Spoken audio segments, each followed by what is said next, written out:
benda first yang aku tak minat dalam filem ni adalah dia punya pacing pada first act.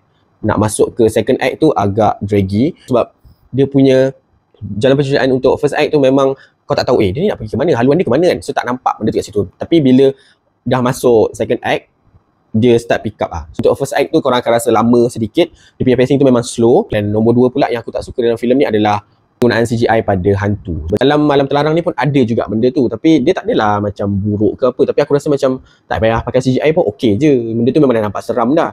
Tapi aku tak tahu kenapa dia nak menggunakan CGI tu juga untuk that scene. So sayang lah sebab kau dah rasa dah benda tu seram. Tapi bila dia dah add on benda tu, aku rasa macam aduh mak potong betul lah kan. Nombor 3 yang aku tak suka dalam filem ni adalah dia punya peel off dia. Memang kau ada setengah orang boleh expect plot twist dia. Tapi bagi aku ada few plot twist yang aku dah expect apa yang akan jadi.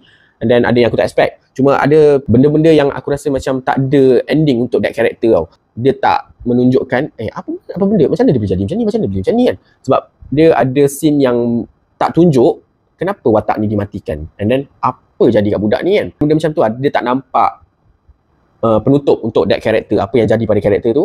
Sebab dia terus potong and then ending dia pun bagi aku rasa macam dia boleh tambah baik pada ending tu lah. Sebab ending dia bagi aku macam macam tu je ke, aduh sayang ke, macam tu lah. So maybe dia boleh buat lagi gory pada the ending, moment tu lagi seronok lah.